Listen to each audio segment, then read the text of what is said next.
Umagang kay ganda sa atin mga paps. Araw nga ng Webes at tayo ay magbabiyahe na naman sa ating MC Taxi.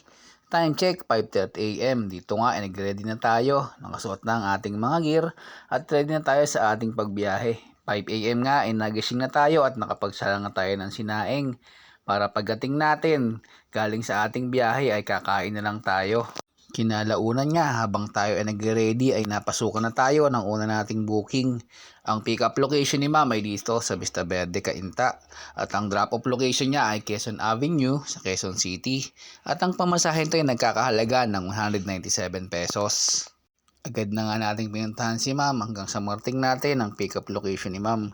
At pagdating natin sa pick-up location ni ma'am ay nagulat ako at dahil meron siyang sariling helmet. Siguro dahil lagi na siya nagbubuk sa mga MC Taxi kaya bumili na siya ng sarili niyang helmet. Tuloy lang tayo sa ating pagbiyahe. Makalipas ang 35 minutos ay narating na rin natin ang drop-off location ni ma'am. At ang kanyang pamasahe ay ginawa ng 200 pesos ni ma'am. Salamat ma'am sa tip na inyong binigay. Pagbaba nga natin kay ma'am sa drop-off ay naghanap na tayo ng pinakamalapit na gas station dahil ang ating fuel gauge ay nasa red na. Pagkatapos nga nating magkarga ng gas ay gumapang tayo dito sa Along Quezon Ave.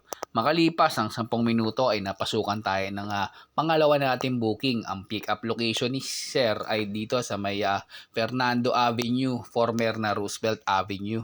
At ang drop-off location niya ay sa 5-star bus terminal along EDSA. At ang pamasahe nga nito ay nagkakahalaga ng 83 pesos. Black American nga pala ito si Sir. Kaya naman habang tayo ay nagbabiyahe ay wala na tayong ibo. Baka kasi dumugo lang ating ilong pagka tayo ay kumibo pa. Pagdating nga natin sa drop-off location ni Sir ay ginawa ng 100 pesos ang kanyang pamasahe. Thank you Sir for your tip.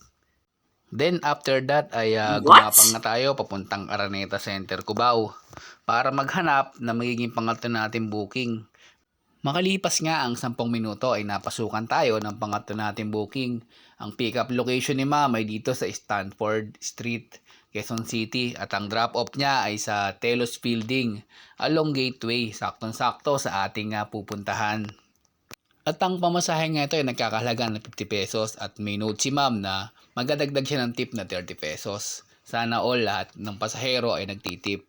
Pagdating nga natin sa drop-off ay ginawa ng 100 pesos ni ma'am ang kanyang pamasahe. Thank you ma'am sa inyong malaking tip. Time check nga ay 7:20 AM at dito nga ay naghanap na lang tayo ng magiging pang-apat nating booking na pa-way sa Cainta, Rizal. At maraming nga pumapasok sa atin na booking. Pangaso, puro palalayo. Manila, Mandaluyong.